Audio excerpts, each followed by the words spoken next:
Hey everyone, we are live with a very, very, very special edition of That's Normal's Boozy Book Club. Hi, I'm Beth. We're so glad that you're here with us tonight. If you're just joining us, we just started, so you're not late. And we are here with Booze, and we are here with one of our very, very favorite romance authors. Everyone say hi and tell us what you're drinking tonight. Heidi? Hey guys, it's Heidi. I am drinking an embarrassingly cheap rosé as per usual.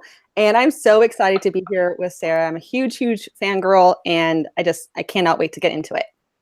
Becca? And I'm Becca, and I have this wonderful bottle of rosé that I even brought the bottle up to show you that I drank the entire thing. It's delicious. It's called Fleurs de Prairie, and it's from Coast de Provence, and it's great. And I'm excited to be here. And Sarah, we meant to ask you how you say your last name because we all think we know how you say it, but I don't know that any of us are 100% sure. So why don't you go for it? It's MacLean, and I am also drinking rosé, and I also brought the whole bottle. So yes, let's do it. I'm ready. Yay, this is Sarah MacLean, everybody. I'm also drinking rosé, also a cheap one.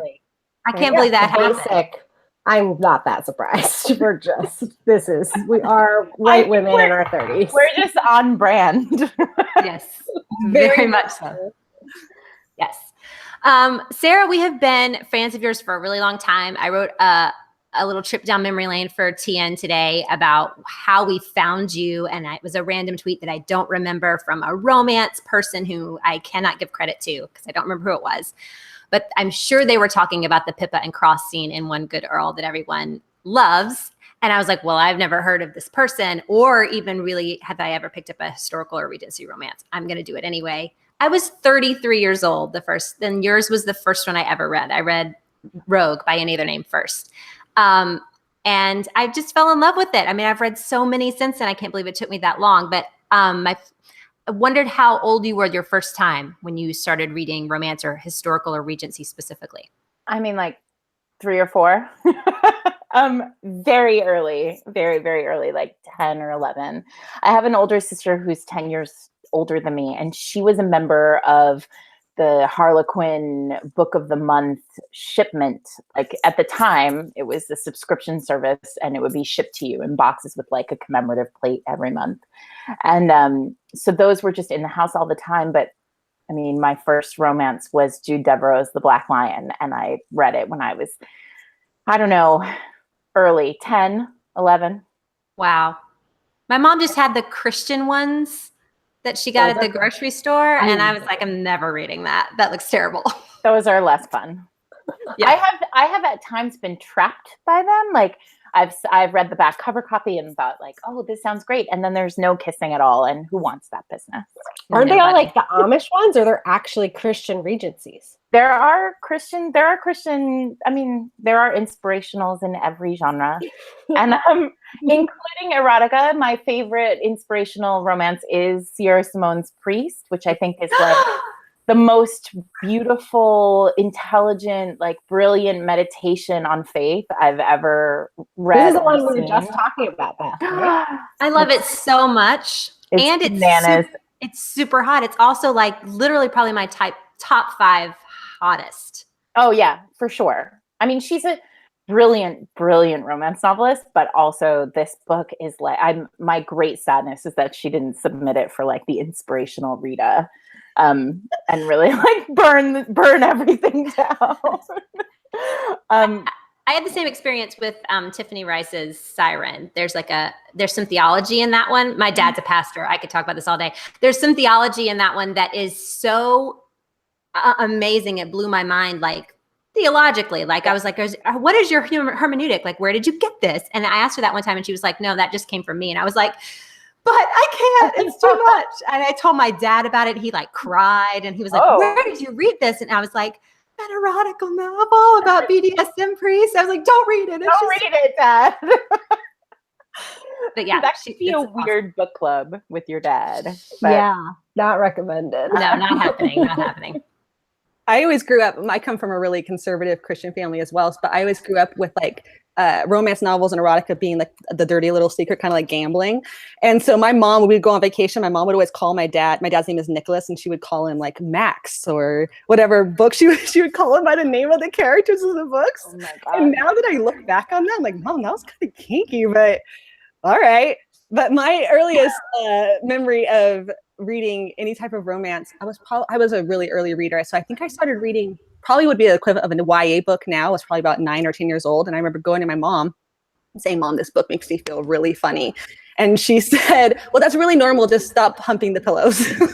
No. So that's how it all started. And your mom sounds awesome. Well, she has her moments.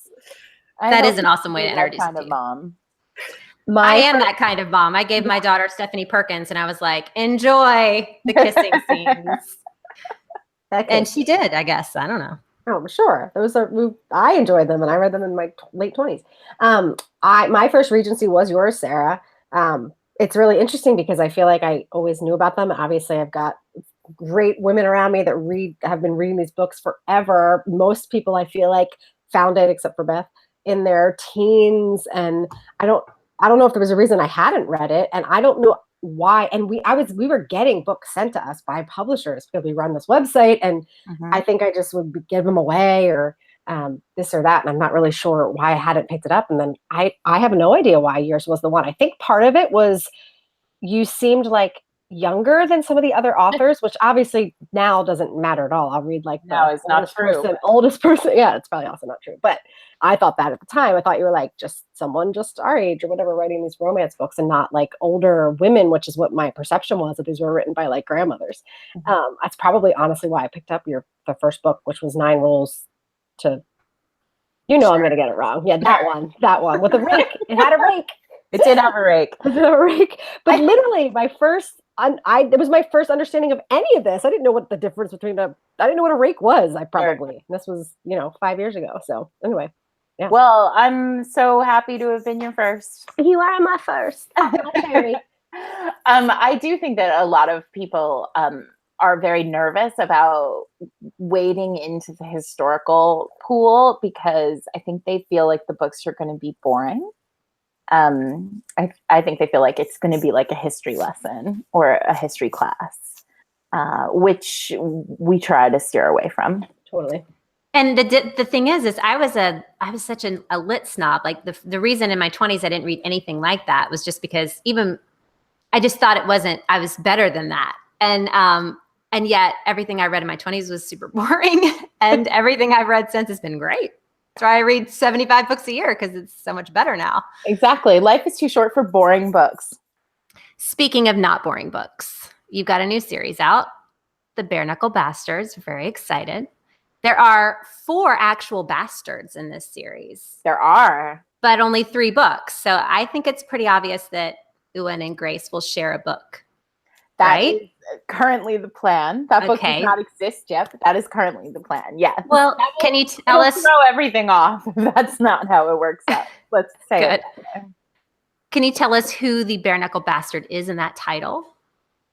Who carries that title that time? Grace is the Bareknuckle Bastard. Okay. Because they are. So the premise of the series is there are these 4 children, and they're all born at the same time on the same day. To the same father, except for one who is the only legitimate. She is born into a marriage, but she is not a legitimate child to that marriage. And the 4 of them are all born at the same time. And the 3 boys are made to compete for the title of Duke by their horrible father. And when one of them wins this title, he basically thieves the life and the name from the girl who was born into the marriage.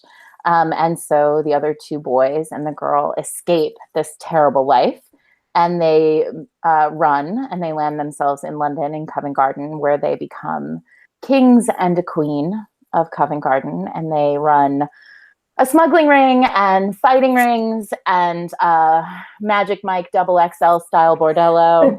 Yes, that was the best. Book 3. Book 3. And so Grace is, because it's a Sarah MacLean novel and on brand, Grace is the most powerful of the 3. and she will end up being the one who has to fight the hardest for her happily ever after.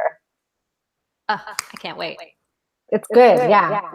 I finished it when I was on vacation. It was the first book I honestly got to finish in a while. So I was very, it was just perfectly you, which I think is, I love that, like, you do always try new things, but yet they're still just you. They still work. You still have such a badass heroine always in there somewhere, whether it's the female that we're falling, that's falling in love, or somebody that we're waiting for. We're waiting for that fourth book, right? Or book 3, whatever.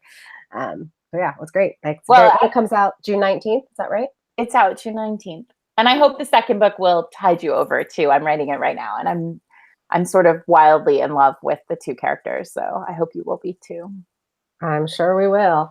Well, one way we describe, or at least I have described the quintessential Sarah MacLean book is feminist AF. It's like I put a whole expose on it for my Day of the Duchess review. I just fell in love with that book and how you wrote this redeeming, powerful woman that still was able to take over a man who had cheated on her horribly, and he turned it into this powerful statement on women's strength. And it came at a really important time as far as our election goes. And it was just so great. But it's also what you do in every single one of your books. Mm-hmm. So I'm wondering where that inspiration comes from. Like, you're a Smith grad, like that's women powerhood, and Harvard grad. And is that something that you found in books as you were reading as a romance reader that you were looking for? Or where's that inspiration come from?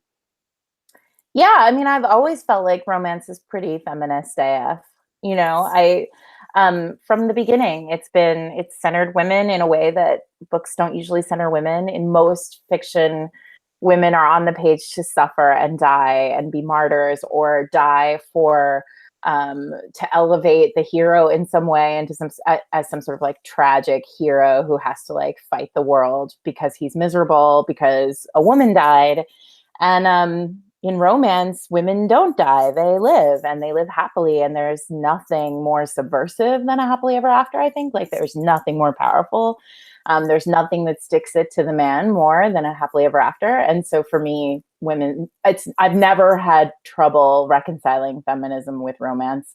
I wrote a dissertation on it in college. And, I spent a lot of time thinking about romance long, long before I ever even imagined writing one. So, and now I get to talk about it all the time, which is great. That's awesome. What made you take the plunge into writing it then, after your dissertation after your career? I wrote my first book on a dare. I had a night out with friends who all happened. I did not work in publishing, but they all did work in publishing. And we had all read, and I wish I could remember what book it was, but we'd all read the same book. And I was like, I could do better. And I was just drunk enough to sort of boast about that. And a good friend of mine said, well, I dare you to do it then. Like, you should do it. I dare you. And I came home and I had written, I like had just enough alcohol to not go to bed, but instead to write the first chapter of what was The Season, which is my YA romance, which was the first book I wrote. And it was awesome. And then I just did it to prove that I could, like, for bragging rights. And then it was done and I sold it. And then all of a sudden I was like, well, I guess I'm going to do it again, but this time with sex, right? And yeah, of course. Of course. And then that was that. And so I really did fall into it because it was sort of to prove to myself that I could do it, but also because it was just a fun thing to do. Like, why not write the book I wanted to read? And that book was 9 Rules, the book I wanted to read. Like, I wanted to write Callie and, a sexy twin. I have a soft spot for 9 Rules. I think about 9 Rules a lot. Like, when I think about your books, that's the first one that comes into my head, even though it was probably the 4th one I read. I just have a soft spot for it. Like, I see her in that Mandarin dress, and I just can see a lot of that novel all the time. It was really why I think it sticks out to me, and I think it was the first one I read.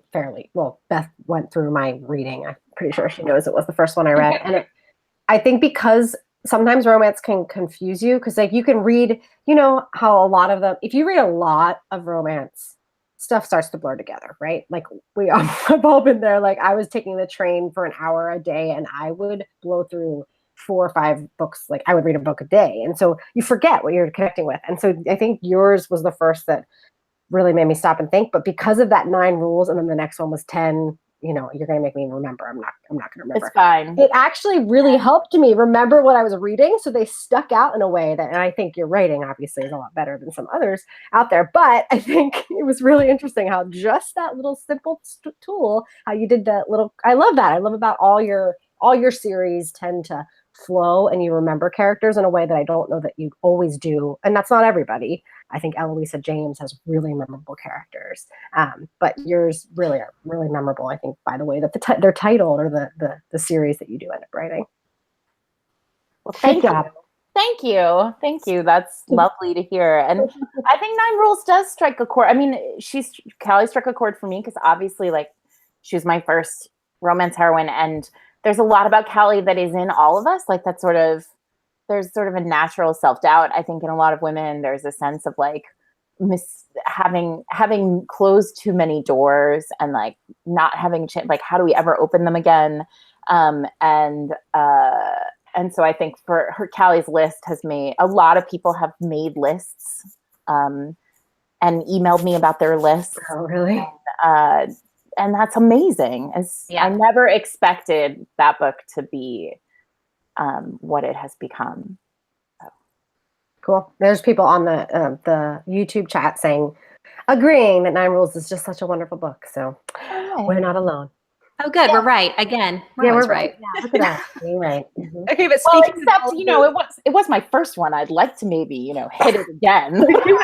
No, you have.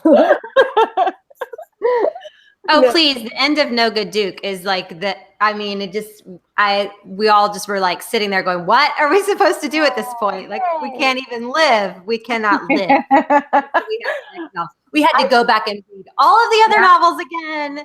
It was a whole thing. The whole thing. Well, that was the goal. I'm glad you went back and read them all again. That was the whole purpose of it. Well, not. Oh, well, of course. I mean, I went and bought Mass Market. I had them all in ebook. I went and bought the Mass Market so that I could highlight things. Yes. How dorky is that? I love it. I'm okay with it. Okay, so I have a question though. Going back to Wicked and the Wallflower. So are all of your favorite characters written in the same timeline? Like, is there a chance that Cross and Philippa are doing something in the office while Felicity, Faircloth, and Devil are picking locks? Like, is that a thing that we can imagine in our own minds? Yes, it's a continuous series. Wicked and the Wallflower. Devil is a smuggler. He smuggles alcohol and tobacco and playing cards and dice and things that are taxed heavily by the crown. There happens to be a casino in this world. We will be there. We will visit it again. Yes. There are the book that I'm writing now, which is called Brazen and the Beast, has a fighting ring in it. We will see fighters who we have met before. And the Singing Sparrow, which is the bar and the heroine of Day of the Duchess, is in Covent Garden, and you'll see that too. So yes, you will. It has to. I'm too lazy to build a whole new world. Exactly. Are you ever going to like run out of dukes and wealthy bastards and reclusive alpha males? Like, surely not. Yeah. This isn't real life where we actually run out of dukes. Exactly. There are like 6 dukes but in real life. But yeah. Did you find any bangable dukes left? I did. I have. Okay, so I don't know about bangable. Right. Any duke is bangable if you try hard enough. It's a good point. It's a good point. There are a lot of dukes who like separated from their duchesses and then are now back together with their duchesses. So I think that's interesting.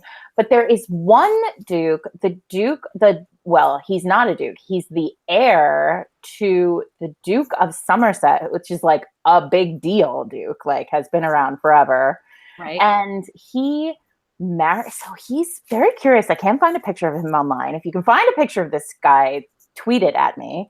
But he is in his early 30s, and he married a girl in his mid-20s, and then they were divorced. And all I can find is like this Reddit board where a bunch of ladies are like, that lady's the worst, and it's good that they got rid of her. And I know I can't find any information about this guy, but he is the heir to the Dukedom of Somerset, and he is in his early 30s.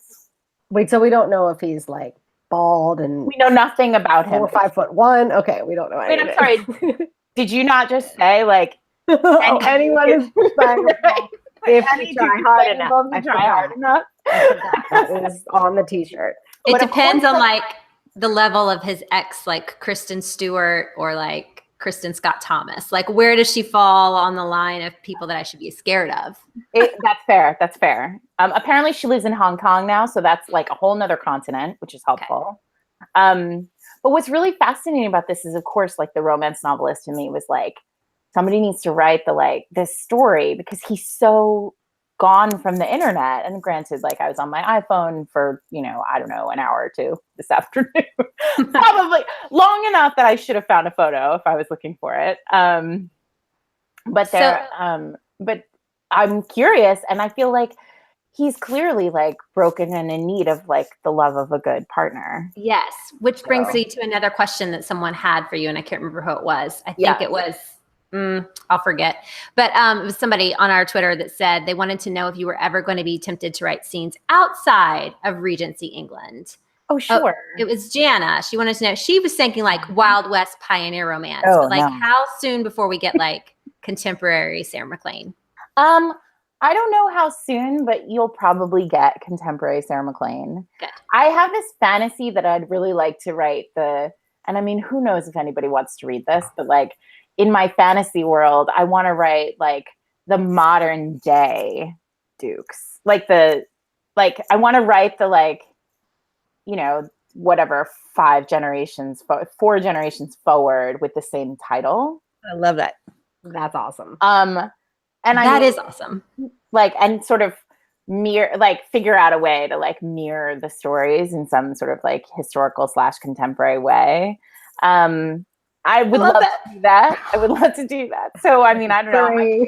I'm just checking my sources here because I just did that, the Somerset thing off. Yes, it is. It's Duke of Somerset. I was right. Okay. Of course I was. It's like, now that's imprinted on me. Yeah. We'll see it forevermore. That's going to be in my head. But yeah. One of the things that I wanted to bring up that I think that I talked about and we've all talked about before is in a lot of the books that we read, the heroines, now they have started getting a little older, but they don't ever seem to be our age, like 30s, mid 30s. Like it seems like even we can call them spinsters at 28, but yet, so maybe you need to write this modern day Duke. Yeah. And he needs to just fall in love with the beautiful 34-year-old woman. And that's going to be okay. That would be awesome. And now I think it's totally fine. Then it's a struggle because, you have to have a grip of kids and you're probably going to die in childbirth. Right. But if you do the modern version, it's true. We got this in vitro thing, or dried up egg. And birth control. Exactly. Right. Exactly. So, yeah, I mean, I would love to do that. That's sort of in my fantasy world, that's a thing I do. No, your whole conceit of doing the 5 generations forward is almost, I got hot. Well, I was real excited. I had the idea when I was writing the last series, and I think I came up with it when I was thinking about, well, there were 2 pieces where I was like, in the first book in the last series, The Rogue Not Taken, King, the hero, buys Sophie, the heroine, a bookshop. Like he gives her a bookshop. And I was like, that would be, and the idea in my head was like, this would be like this Regency bookshop, which actually it is. It's in the next series, like as an existing bookshop, right? And I was like, well, wouldn't it be cool if then this family just owned this bookshop, like it was part of the dukedom. And then I was writing A Scot in the Dark, and there's this painting, there's the painting. And I was like, well, that painting obviously lives in perpetuity, and like it hangs in there's a lot. It's in the house. And so what I loved the idea of was like, I miss my characters when they're gone, not enough to write another whole book about them, but like enough that I'd like to harken back to them in some way. And I feel like readers would really, like true readers of those books would love to like see Lily's painting hanging in the hallway. I'm about to cry. Like, if you're worried about it, like, just do it. It sounds great.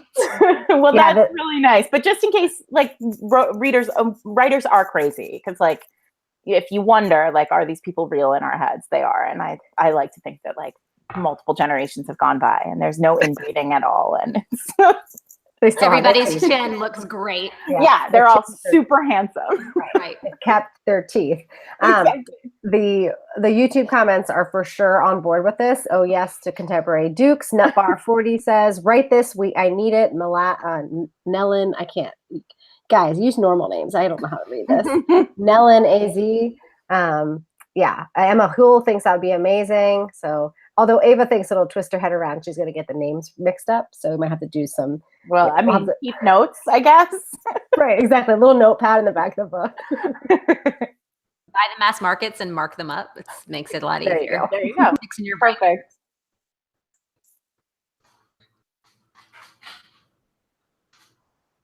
Sorry. That's awesome. So most of your books are like the over the top gowns and the balls and the glamour of it, and then this most recent one and the new series is going to be much more gritty and in the Covent Gardens. And was that purposeful? Is that something you're excited about? What was your angle there? Yeah, I mean, it's certainly purposeful, although of course there are gowns. This book, Wicked and the Wallflower, is set entirely at night. And there's actually one scene that's at dusk, and it's intentionally at dusk. But other than that, the whole book is at night. And I really wanted to do this thing where, like, I left ballrooms, and so there are two ballroom scenes, and they're both ballrooms from the outside, like they're balls, but on the flip side. And I started to get really interested, and I think this is just me being, like, in the world in 2018 and, like, feeling political, capital, like, lowercase p political. But I wanted to start thinking about, like, not the people who own the land, but the people who build the land and who, like, build the city, and, like, not the people who run the city, but the people who build it, and the people who maybe run it on different levels. And so I got really excited about it, and I got really excited about bastards and, you know, kings of the underground. And I was reading a lot of Cressley Cole, as I'm sure many of you know. And yeah, so that was it. It was an intentional move away. And I'm about halfway through the second book in the series now, and I haven't written a ballroom scene. And I think there will be one. In my head there is one, but it's not for a while. But I love that because you are unabashedly political on your Twitter, and it's one of the things I love most about you. I'm sorry. I apologize for it. So am I. But half my family members have me blocked and everything. But so it's your own way of resisting within your own craft. You know what I mean? You don't have to be. Sure, you can be out there protesting or whatever, also, but you can also be resisting in your own way within your work. And I just find that really compelling and appreciate that about you.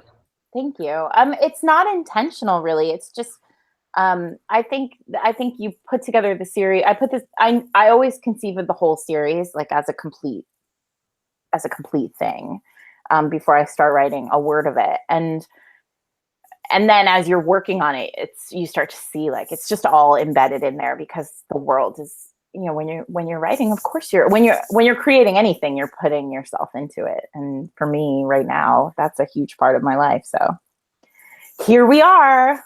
Okay. So, but speaking of putting yourself into it, did you really learn how to pick locks? I didn't. I'm drunk with power. You did? Would you go to like a... No, I've watched a lot of YouTube. And Wow. So my heroine is a lockpick.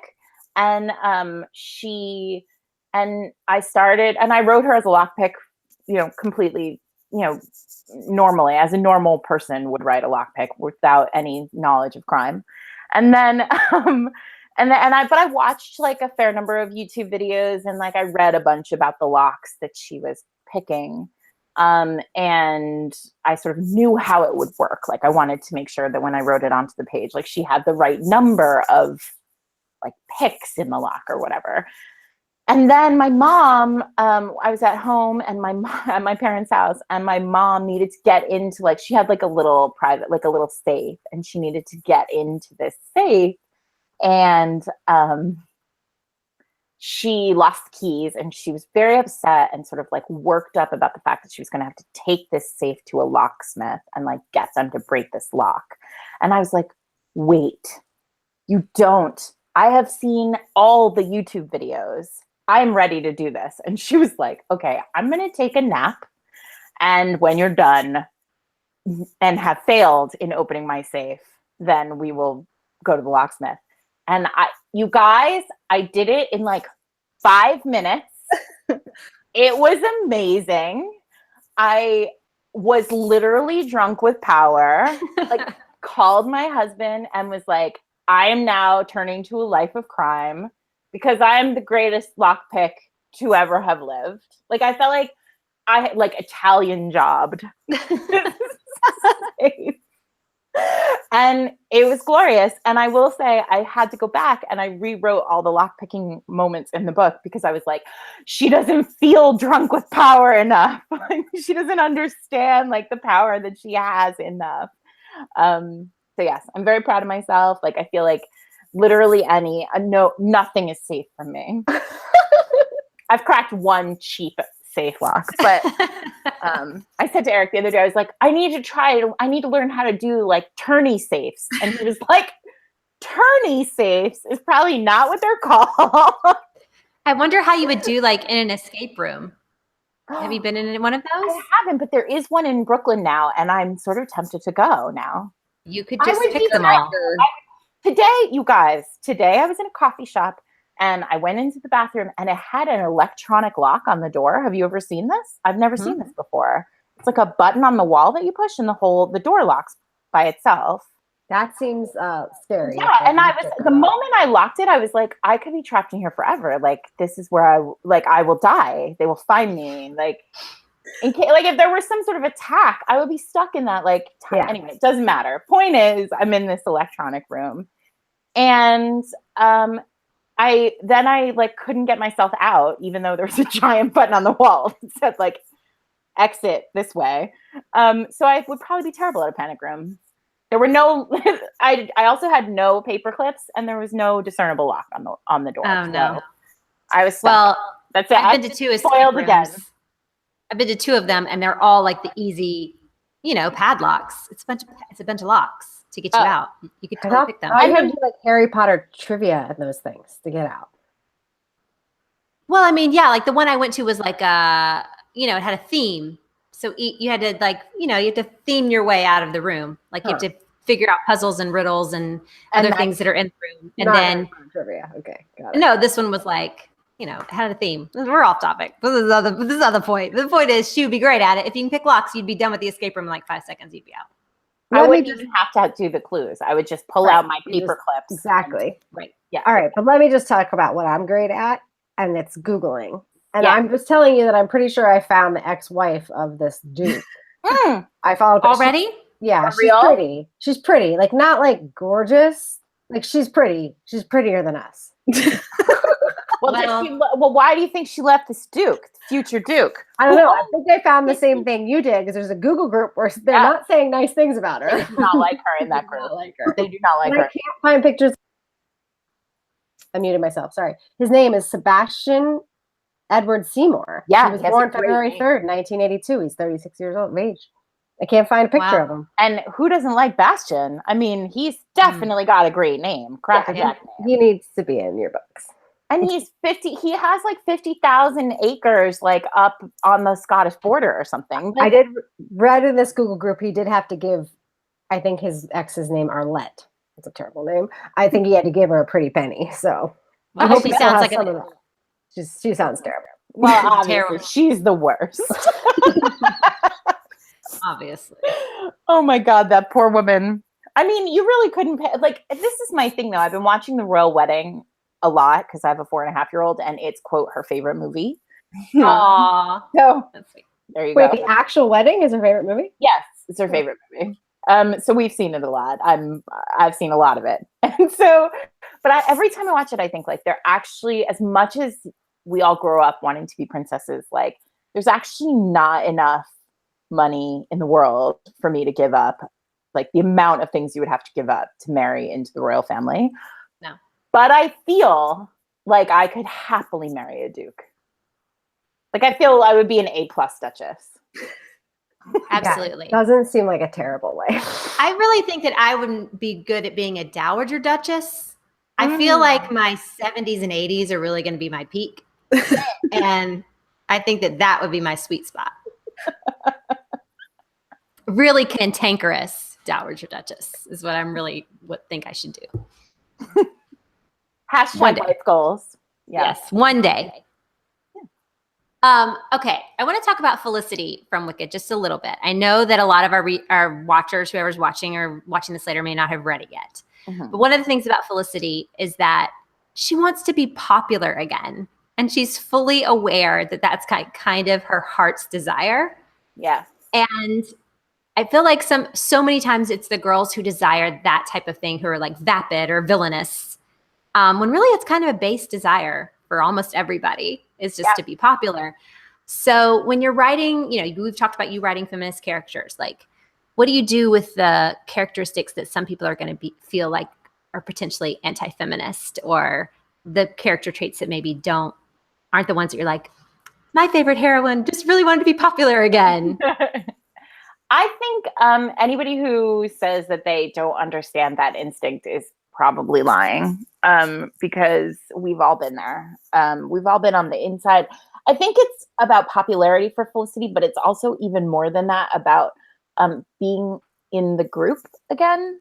Like I think we've all, and for me, and maybe not, maybe this isn't a thing that everybody's experienced, but I certainly have experienced that sort of thrill of being inside the club and then suddenly realizing that like I'm not in the club anymore. And maybe I did something, or maybe something happened, but more likely it's just that, things happen and suddenly you're not in the club anymore. You're older, you're, I don't know, you're not all those people move on, or you move on, things happen and things change. And then suddenly like the group of friends who you were friends with just it's not your group anymore. They aren't your people anymore.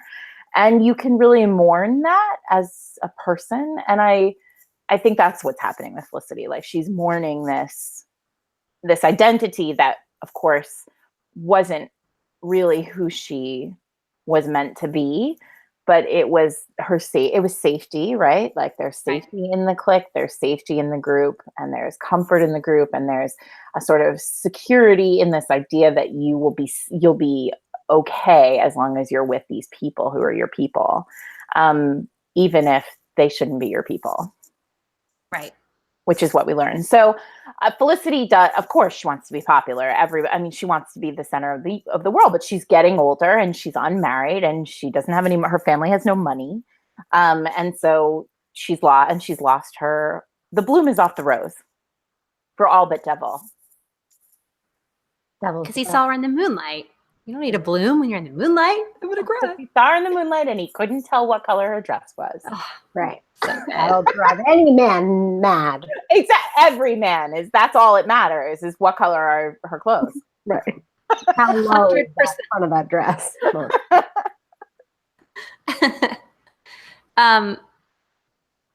Also, I think Heidi has a good question about the Kardashian sisters that I'm not going to ask. I was going to say, Heidi, ask your Kardashian question. I've never watched an episode of that, so have at it. Missing out. Yeah, especially right now. She's like all up in the news. Okay, so I have been. One of my favorite things that you've said in the past is that the Kardashian sisters inspired the Soiled sisters. Huh? And that Khloe is your favorite, obviously, because if Khloe's not your favorite, you're a monster. I mean, come on, she's the best. Yeah, there are two kinds of Kardashian fans: those who like Khloe the best, and those who are wrong. And those who don't watch, apparently, like Becca. What is that? I watch. It's Beth. Okay, that's fine. Okay, so my question is, poor Khloe, with everything that she has going. I know. How would you rewrite her romance? What is going to be her trope? How is she going to get out of this? What would you do for Khloe? All right. So can I tell you honestly, I have rewritten this story in my head. So here's what I want to happen to Khloe.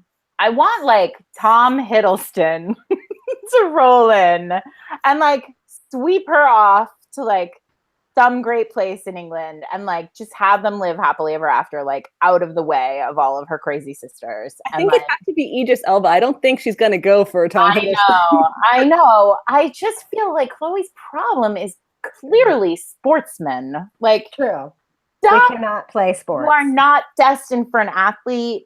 You are destined for something else. And I mean, at the same time, like, it's just devastating. The whole story is devastating. All I want is for her to like turn up in, you know, LA with her sisters, like, and the baby, and no sign of him forever. Ever. He's the worst. The absolute worst. I feel very protective of Chloe. So do I, girl. I'll go to blows. I'll go to Calabasas. Exactly. I will grab their big salads and I will take you out with one of those bowls. Exactly. So speaking of her baby though, so she has True and Kim has Saint and there's Penelope and there's Mason. They have romance novel names. They really do. No, what I desperately want is for like the soiled S's to get into the hands of the Kardashians, because I feel like they will understand that I understand them.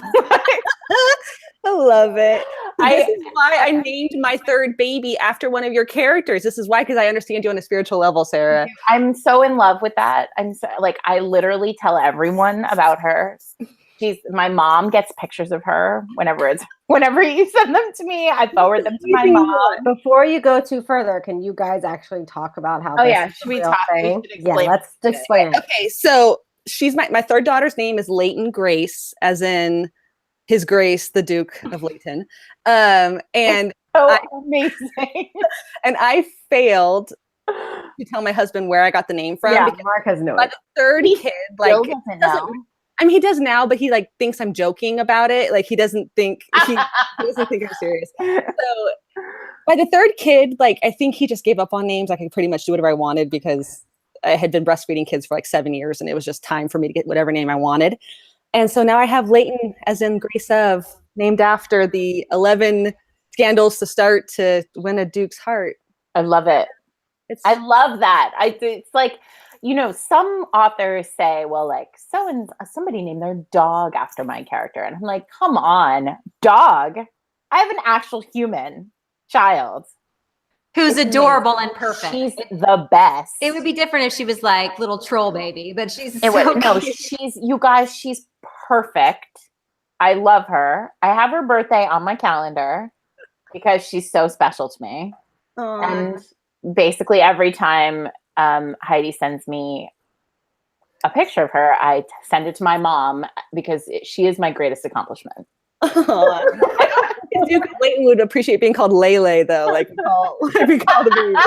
That's when I write the like modern Duke of Leighton, we'll call him 100% what the women are calling him in the private times.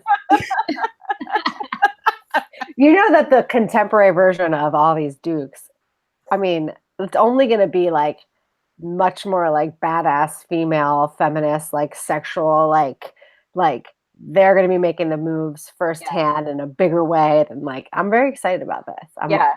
I would like to do it. I also would like for England to get their ass in gear though and change the laws of primogeniture so that dukes can also pass to girls. Because now the royal family, like they can pass the crown to whoever the firstborn is. But dukes can't? But they haven't changed it for titled families, and that sucks. And I would like that because then you could have a rash of like modern day lady. Oh, that would be amazing. Would they be called Lady Dukes? That's the series title right there, Lady Dukes. Yeah. No, they'd be dukes. I mean, they wouldn't be duchesses. No, they'd be dukes. And they'd be amazing. They would be amazing. Because they would be badass women also with titles. And 50,000 acres on the Scottish border. Right, exactly. Which is basically all we need. Like, I'm to be more powerful. Yeah. Imagine being married to me. Like, basically, my husband comes in every day and I'm like, why don't we have 50,000 acres on the Scottish? Why do I have a tiny Brooklyn backyard? Yeah, exactly. I was like, I just pulled a baby mole out of the pool. Wasn't fun. No. So you don't necessarily want land, is what I'm saying. Yeah, but if you were a duchess, you'd have people for that. Right. Yeah, You would have a mole person. That should be my husband. That's why he's supposed to clean the pool. Was it alive? It was dead and bloated and in the skimmer. And then I threw it out in the grass and both of my dogs like rolled in its carcass. No. It was awful. See, that's why I asked. That is not Tom Hardy holding a dog worthy right there. No. And my dogs are so cute normally, and I'm like so loving on them. And I was like, not you from that. So anyway, it was really gross. Becca has a great question about passion flicks for historical novels. I do. I was reading, I think about this often, but when I finished your book, I was like, why is there not like a channel I can flip to right now and watch this movie, all of the movies? And is it because they're not going to be good? Is it because I'll be disappointed? In my head, they're so much better. Could this happen? Could movies or TV shows of Regency actually work? Okay, so I have two answers to that. One is we've all seen our fair share of Hallmark and Lifetime movies, and they're not great. They're not great. They're all filmed at that one Romanian castle. Yeah. And they're not great. So there's that, right? But I think that historicals, if somebody, here's my dream, is like we've had, in the last like few years, we've had like Peaky Blinders and Taboo and Ripper Street and Harlots. Like there are definitely the British are producing period dramas. Downton Abbey, like there are real period dramas happening. And they're sort of ripe for something with sex. Romance, like kissing. Yeah. Something with a little bit more. I don't need gross sex. Like Taboo, like that's the whole like half sister weird. Like I love some Tom Hardy, but like, and then Harlots obviously is about sex in a very different way. And I would really I feel like maybe they'd like to, maybe they should hire, say, a series based in a casino. Maybe. Or like maybe a series set in Covent Garden about ice smugglers. That would be amazing. Like I can already see the title sequence, like them building the fallen angel stained glass, like as like this really great theme song goes over. Yeah, like I mean, it could happen. Call me Hollywood / BBC. We're definitely watching 45 minutes into this right now. Right, obviously. Yeah. Well, I mean, I think that is honestly what it would work. It would work in like a TV show that has all these different characters interwoven. So a writer like you who has already created these worlds that intertwine.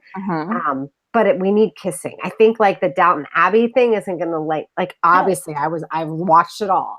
Right. I need more kissing. Well, like Outlander seems to be quite successful. So, Yeah, maybe I don't need like that much kissing. Oh, really? I don't know. No, the sex I need that much kissing. The sex in Outlander is different. It's awkward. So, I mean, I'm fully on board with something that gives me 2 to 3 episodes of one novel. Like one novel is 2 to 3 episodes, like kind of like Sherlock, where it's like a little bit more than a movie. Right. It gets each arc ends and you're kind of left on a little bit of a cliffhanger and then you go into the next section of it, but it's not long. But so be into it. Or it could be like, and this is obviously, surely if they would like to purchase my series, they should absolutely, ring me. But if you were going to do something like the Fallen Angel series, like you could write it. It's pretty easy for the series to be side by side, right? Yes. So like it's all happening at the same time, right? Yes. Exactly. Where you have, if it's all happening in the Covent Gardens, which would probably make sense. That seems like that's probably what the TV show should be called, the Covent Gardens, right? And it's all going to take place. I think your characters would work really well for that. I mean, it feels like.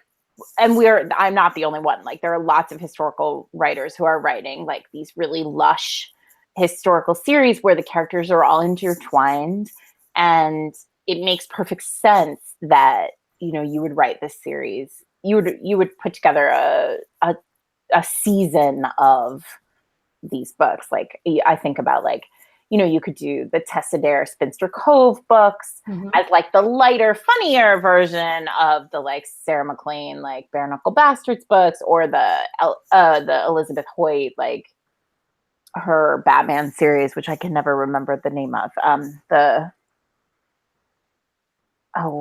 I don't know this series. Gone from my head. It's basically Georgian. It's set in the late 1700s. Why am I somebody on YouTube is surely can remember. Definitely. I have I've no had idea. absolutely too much wine. Point. No, my words aren't coming out very well. But I would love for Seven Dials. It's all set in Seven Dials.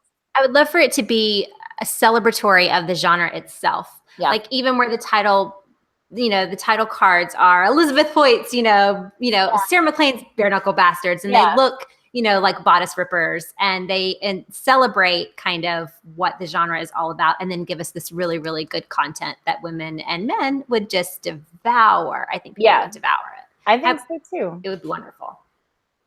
Sure. I would get a subscription to that channel. Yeah. If that was its own thing. Well, if it for was, sure. I mean, it would be the first thing. I read thing I purchased. Like, Netflix has acquired like 700 new properties. Like, could one of them maybe be a romance novel? It's like, right. It's the number one genre, right? How are they not? Like we just had Shadowhunters got canceled because that's like fantasy YA, and they did a terrible job with it. And so it gets canceled because Netflix is like, we're not purchasing this property anymore. It's terrible. 13 Reasons Why just got a third season for a book that was done in the first season. Handmaid's Tale is getting a second and third season, even though the book is done. And we have all of these great books that get that are sold at much higher numbers than most of those, and they're just going unnoticed and unused in the film world. It's very, very disheartening. Yeah, I mean, it seems like it's about ladies. That's why. Yeah. But surely, if anybody, I mean, they're acquiring all sorts of books that sell way less than the most popular romance novels. But it's interesting because you think about like when people connect like Outlander or any of these like big things that take off that are based on, like, they really do surround characters, and people really fall in love with these actors. And I think for something like this to really work, I don't know that we need that. Like, I want really good stories. And yes, I think the people playing them need to like look appropriate and like be attractive to look at, because that's just how it works when you watch things, right? But I feel like it needs to be something, and maybe that's why like Hallmark is sort of addicting in a way. Like, even as though it's so bad, you're not watching it for like a famous person. No, unless you're watching A Princess for Christmas starring Sam Heughan. Like, the only reason you'd watch that is because he's in it. It's a terrible movie. Terrible. But I mean, but they serve a purpose, right? Like they're not great movies, but they're like, they have stories that you're like, oh, they like scratch an itch. Right. And so that's sort of what I'm talking about. Even like, I don't know that it needs to like, I don't want it to like blow up to a point where it makes someone's career and like everybody's following that person on Twitter. Like, no, I don't want to follow the devil on Twitter. I want to see him on the screen, and in the next episode, I want to watch his best friend who's in the fight or whatever, I want that. I want the story. I think I'm daydreaming a little bit in a way that's probably not realistic, because I don't know that anything it's like that. Well, also Turkish soap opera I watched for forever on Netflix. Yeah, right. Can't see it, Visura. So good. I couldn't get it. I watched a good 3 or 4 episodes. I couldn't get past it. It was a legit romance novel. It's set in Croatia. I don't know. It was great. Sure. No, I think I mean, I would like to see it. I mean, I'd like to see it tried. We saw True Blood happen. Like, True Blood was really romancy, the books. And I loved that show. And I mean, I'm also fine with TV writers taking it in hand and like blowing it out and making it a bigger thing. Like, Charlene Harris did not write what ended up being True Blood, but I was a True Blood reader, and then I was a True Blood watcher, and I was really happy. It made me happy.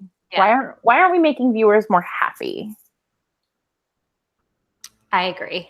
Right. 100%. We could talk about this forever with like Right, what's happened with Outlander Right. versus the books versus the movies. Yeah. And it's part of it's like this fight that happens between people who know what works on TV versus people who know what works in print. And it doesn't always translate, right? A book is not going to translate to screen. You have to have somebody who knows how to make that happen. Right.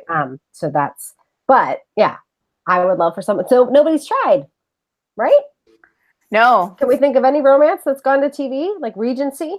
I mean, the closest thing that we've had is Outlander. Although Diana Gabaldon would tell you that it's not a romance. Just smack you in the face right now. But what's really interesting about that is that Outlander and Harlots are probably the only two TV shows that I've seen ever that really center women, like where the camera is the female gaze and not the male gaze. Yeah, I don't know the fact that first Harlots is amazing, and Harlots is great. Watch it. It's so good. Okay. But the first episode of Outlander, like Frank goes down on Claire, like on screen, like in the dilapidated castle. Don't get and what? That shouldn't have happened. That's gonna say it. Oh, really? It's a whole thing. It's a whole thing. Oh no! Is there a blog post I can read or something about how that shouldn't have happened? Probably our very first Hang Outlander, which is our show that we do like this. Yeah, the very first one is. I talk about the fact that cunnilingus should not have happened. Well, Frank shouldn't have done it. There's like a whole. Jamie was the first person to have done that for her, so there's a huge like character issue. Yeah. With the fact that they had Frank do it first. Which here you go. That's a problem with like knowing a book so well and knowing that like Frank isn't the kind of person that would have ever done that to her, but then seeing it on screen, you're like, whoa, this is like setting up. Anyway, it's a whole thing. But it was important for the show. They were showing that Claire had, agency in her sexuality and all of that. So yeah, it was important. Yes. As far as I'm concerned, if you buy my books, you can put cunnilingus in any scene. Do you have a favorite cunnilingus scene in your book? Probably in every scene anyway. So as it should be. I don't know. I mean, it's in a lot of them. So does your husband read your sex scenes? I thought you were gonna ask something very We're not that drunk yet. That's the after show. My husband has not read all of my books, but the books that he has read all of them. And my favorite story about this is that one day it was 11 Scandals, and he came home. There's a scene in a side room at a ball in 11 Scandals, and it's like there's a piano and it's like a thing, and it's the first time Simon like brings Juliana to completion. And he came home and he walked in the house and he like looked a little like shell shocked, and I said, "What's wrong?" And he said, I was on the subway and I was reading your book, and I got to the scene at the ball, and then I got really embarrassed in front of everyone. And I was like, the entire city of New York, like, and sure enough, so he, that was ironically the last of my books that he read. So maybe it had something to do with that. Wow. Yeah. And I was like, well, did you like it? And he was like, not on the subway. Several moments where we've been on the subway or a plane. Like, why is that? Right. I was like, that's all romance readers do. You know that, right? There's a great scene in The Office, which is one of my favorite TV shows, where Phyllis is finally reading 50 Shades of Grey, but she's listening to it on audiobook, and Dwight gets mad because she's just rocking in her chair.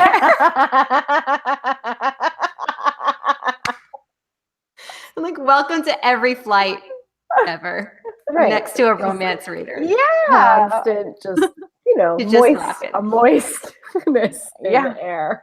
Well, imagine being a romance writer writing on a plane, like where you get to that scene and you're like, oh, I'm just going to soldier through and hope no one's looking. Someone's always looking. The person that's catty cornered, but like just a little bit behind, they have the perfect view. Definitely watching, and they're like, "What is she doing?" Yes, 100%. Here I am. I'd love to be the person catty corner behind you, like while you're writing a scene. Like, what's going on, Sarah? Oh, wow. So tell us right now? what's next. Like, what are the dates? What's next? What are the dates? I have a book out June 19th, Wicked and the Wallflower, which you know about. I am currently writing Brazen and the Beast, which is the second book in the series. It's Wit's story. Wit is Devil's brother, half brother, and the other male Bareknuckle Bastard. And so he's not the Brazen in that one. She's not. She's the Brazen. Oh. It's a rivals to lovers story. The heroine, whose name is Hattie, has just turned 29, and she has decided that she is making her 29th year the year of Hattie. And during this year, she's going to inherit her father's business. She has no intention of getting married. She's never intended to get married. She's always wanted to inherit her father's business and live a life as as a businesswoman in London in the Regency. And her father owns a shipping business. And so they are rivals. They become rivals. But when they first meet, they meet in a carriage in the dead of night. Wit has been hogtied inside her carriage, and he had knocked out, and he comes to, and she is there, and she has need for the carriage and not for the man. And so she pushes him out of the carriage because he is inconvenient, and he is instantly, of course, drawn to her because why wouldn't he be? I love it already. Yeah. And she turns up at someone's bordello. For those of you who've read Wicked and the Wallflower, there is a bordello, as you know. And she turns up at this bordello because she is unwilling to get married and tie herself to a man and give herself up to marriage. But she is quite interested in sex. And so why not attend? Why not bordello? Why not? Right. And Wit has other plans for that business. Love it. That's already, awesome. I'm in love. When do you have a planned date on that? Your publisher? My publisher has it set right now for 12 months for June of next year, but my hope is to turn it in early enough that maybe it'll be earlier. So, stay tuned. Sweet. So exciting. Yeah. Yay. Well, thank you so much, Sarah. We love doing this, talking romance with you, your books, and all the others and TV shows that will never get made, but we can all dream about. Someday, maybe. Someday. Fingers crossed. I almost started singing Mariah Carey. You're welcome. For I loved that roundup on the website today, and I'm just so in love with all of you. Oh, I mean, we love you. With Heidi the most. Oh, obviously. Child. After one of my characters, and that sort of immediately shoots you to the top. Never. Another one, I'll do it. I haven't had one in 12 years, but I'll do it too. I will do it. I still have yet to have mine. So so there's you might have little baby Somerset over there. Oh yeah. Yeah, we find them. Let's find them. 50,000 acres on the Scottish border. All right, fine. I'll bite you all.